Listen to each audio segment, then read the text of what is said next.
Hello बच्चों, second chapter start करते हैं। चैप्टर नंबर 2 जो है वर्क, पावर एंड एनर्जी। ठीक है, चैप्टर का नाम बहुत सिंपल चैप्टर है।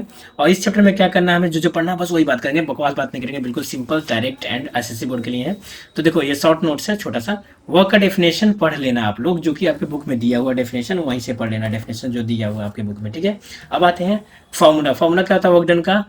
फोर्स इनटू डिस्प्लेसमेंट, जिसको पढ़ते हैं फोर्स इनटू डिस्प्लेसमेंट। यहाँ पे एस से डिनोट करते हैं डिस्प्लेसमेंट को। ठीक है, अब देखो क्या होता है, जैसे मैं एग्जांपल के तौर पर समझाते हैं। जैसे मानते हैं एक मास है, बड़ा सा बॉक्स है, तुम इसको धक्का देके किसी तरह से 10 मीटर का फोर्स लगा के यहाँ तक पहुंचा दिए, यहाँ से यहाँ तक, और डिस्प्लेसमेंट कितना किए, 5 मीटर।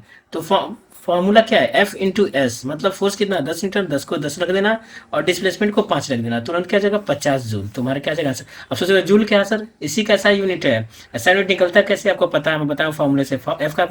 एफ का क्या होता है ऐसा यूनिट, न्यूटन, और डिस्प्लेसमेंट का मीटर, तो न्यूटन मीटर इसका ऐसा यूनिट था। जबकि जूल साइंटिस्ट दिए थे, इसलिए उनके नाम पे रखा जाता है, जूल भी बोला जाता है। ठीक है, सीजीआई यूनिट की बात करें तो इसका हो जाता है, न्यूटन का क्या होता है डाइन, मीटर क्या होता है सेंटीमीटर, सबको पता है।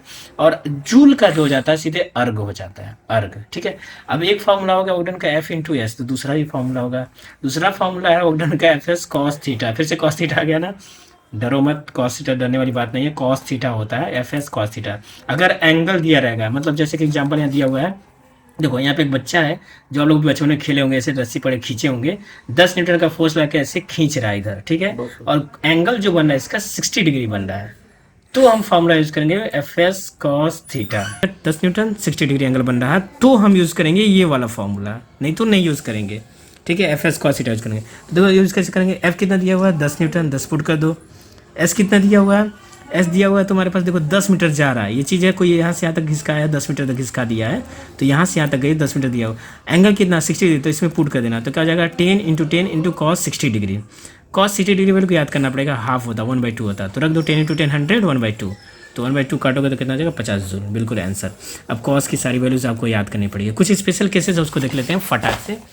स्पेशल केस में पहला केस, ठीक है, सपोज करो आपका फोर्स इधर है और डिस्प्लेसमेंट इधर है। अब सोच रहे हो कौन सा, टग ऑफ वॉर गेम देखो ना, फोर्स इधर खींचता है और कोई लोग इधर डिस्प्लेसमेंट होती है, तो उस केस में एंगल जो बनता है 180 डिग्री।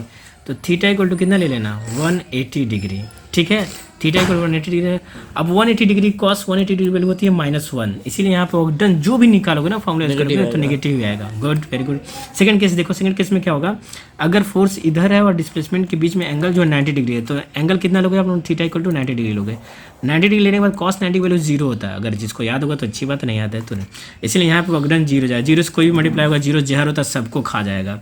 और अगर आपको याद हो तो कूली वाला जो नहीं होता था, जैसे कुछ भी सामान लेके सर पे चलता है तो इसका फोर्स कितना होता है, डाउनवर्ड होता है, नीचे होता है, नीचे डायरेक्शन में फोर्स। डिस्प्लेसमेंट किधर होता है, इधर लेके जा रहा है, तो डिस्प्लेसमेंट इधर, एंगल कितना बना है 90 डिग्री, इसलिए कूली कभी काम नहीं करता है। ठीक है, कुछ केसेस में काम करता है, बताया जाएगा बाद में आप जब बड़े होगे तब। थर्ड केस देखो, थर्ड केस में आपका फोर्स किधर है, इधर है, डिस्प्लेसमेंट भी इधर है, तो यहाँ पे मतलब एंगल कितना है, 0 डिग्री है, सिंपल सी बात है। तो वर्कडन कॉस 0 डिग्री वैल्यू होता है 1। ठीक है, तो वर्कडन आपका पॉजिटिव आएगा, याद करें। एक नोट की बात कर ले तो 1 जूल बराबर 10⁻⁷ अर्ग होता है। जैसे CGS यूनिट को चेंज करना हो, दोनों को चेंज करना हो, ऐसा यूनिट को CGS में, तो ये याद करना पड़ेगा। ठीक है, पावर की बात करें तो बहुत सिंपल सी बात होती है, rate of doing of work. मतलब क्या है, मतलब क्या समझ नहीं आया ना। मान लेते हैं 5 बॉक्स हैं, आपके 2 दोस्त हैं, आप हो एक आपके दोस्त हैं, ये दोनों 5 बॉक्स उठा के यहाँ तक रख सकते हैं ना, बिल्कुल रख सकते हैं, कोई भी काम कर सकता है, कोई बड़ी बात नहीं है। लेकिन अगर जो टाइम से पहले कर दें, 1 सेकेंड में कर दें, ये 2 सेकेंड में कर रहा है, तो उसके पास पावर ज़्यादा है ना, तो इसलिए पावर का फॉर्मूला होता है work done upon time.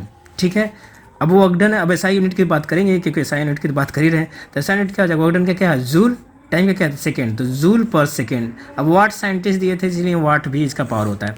CGI unit की बात करना पड़ेगा, सर सब यूनिट बता रहे, सीजीआई भी बता दीजिए। तो जूल का क्या है, अर्ग, इसका क्या है सेकेंड, तो अर्ग पर सेकेंड हो जाएगा। एक और फॉर्मूला है पावर का, जिसको याद कर लेना, फोर्स इंटू वेलोसिटी, ये भी याद कर लेना, कुछ कुछ क्वेश्चन में आपका यूज़ आता है। क्लियर है। अब बात कर लेते हैं थ्योरी की, तो थ्योरी बेसिस में क्या क्या आ रहा है, देखो ये आप याद कर लेना, डिफरेंस बिटवीन दोनों का डिफरेंस क्या होता है याद कर लेना, ज़्यादा कुछ नहीं पूछता, कभी कभी पूछता है। एनर्जी का डेफिनेशन याद कर लेना, एनर्जी और यूनिट 1 WH वाला, ये वाला यूनिट। ठीक है, और आपका देखो ये वाला एक 1 इलेक्ट्रॉन वोल्ट बराबर होता है 1.6 × 10⁻16 19 जूल होता है, सॉरी -19, और इसका भी डिफरेंस देख लेना। बाकी ये सब मत देखना, बिल्कुल एग्जाम में कभी नहीं पूछा जाता है, ये भी मत देखना। यहाँ पे आप सीधे आप काइनेटिक एनर्जी का फॉर्मूला देख सकते हो, ½ mv² होता है बस, बाकी सब स्किप कर सकते हो आप। MGH भी देख सकते हो, पोटेंशियल एनर्जी का फॉर्मूला, बाकी सारी चीज़ें सही होता है तो स्किप कर सकते हो। इस तरह से आपका चैप्टर खत्म होता है। और सुनिए, लास्ट बात ये मैं बोलूँगा कि इस चैप्टर को आप न्यूमेरिकल्स एक न्यूमेरिकल्स भी बता देता हूँ कैसे करना है।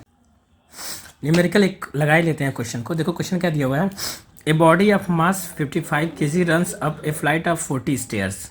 ठीक है, 40 स्टेयर्स पे चढ़ रहा है कोई, लेके 55 kg का मास है, 40 स्टेयर सीढ़ियाँ थी, सीढ़ियाँ ना उसी पे चढ़ रहा है कोई। ईच मेजरिंग 0.1, एक का मेजरमेंट 0.15 मीटर है और 15 सेकंड टाइम है। जो जो दिया सबको पहले लिख लो कॉपी में, देखो यहाँ पे कॉपी में।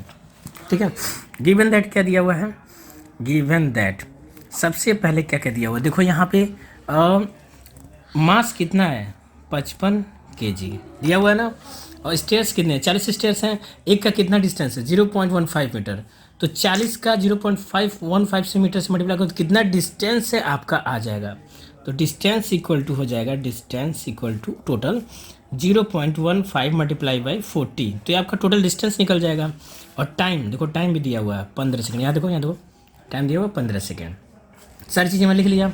अब तुम सोच रहे हो कि हमसे सबसे पहला सवाल पूछ रहा है फोर्स, तो फोर्स का सबसे पहला सवाल पूछ रहा है फोर्स का फॉर्मूला क्या बताया था मैं, इधर देखो, एक बताया था मास इंटू एक्सेलरेशन, याद है? यस। एक और बताया था मास इंटू ग्रेविटी। तो यहाँ मास कितना है 55 है ना।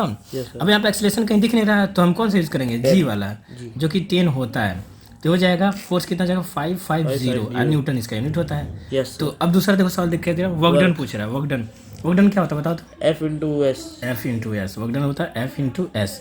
तो F निकल चुका है तो F की वैल्यू पुट कर लो 550। S कितना है 40, S ये देखो निकाले हो तुम, ये जो कैलकुलेट किया हो ना 0.15 मल्टीप्लाई बाई 40, तो ये टोटल कैलकुलेशन कितना जाएगा, कैलकुलेट करके बताओ। 3300, वेरी गुड, क्या फास्ट कैलकुलेशन है जी तुम्हारा, 3300 जूल आ जाएगा। ठीक है, अब तीसरा सवाल देखो क्या दिया हुआ, कहाँ दिया gain potential energy by the body, potential energy पूछ रहा है। सी देखो क्या पूछ रहा है आपका, एनर्जी पूछ रहा है। जब एनर्जी बोलता है वर्क डन के ही बराबर होता है, तो यहाँ पे एनर्जी इधर देखिए, इधर दिखाइए, एनर्जी इक्वल टू कितना हो जाएगा 3300 जूल ही हो जाएगा। और यहाँ पे देखो फिर से पावर पूछ रहा है, पावर अगला क्या पूछ रहा है, पावर का फॉर्मूला क्या होता है जी, work done upon time. Work done कितना निकाले हो 3300 और टाइम कितना है 15, देखो यहाँ दिया हुआ था 15 सेकेंड, तो कितना आ जाएगा बोलो तो 220। ऐसे सारे क्वेश्चंस का प्रैक्टिस कर लेना, इनको भी लगा लेना, बाकी सारे क्वेश्चंस को लगा लेना। ठीक है, बाकी मिलते हैं नेक्स्ट वीडियो पे।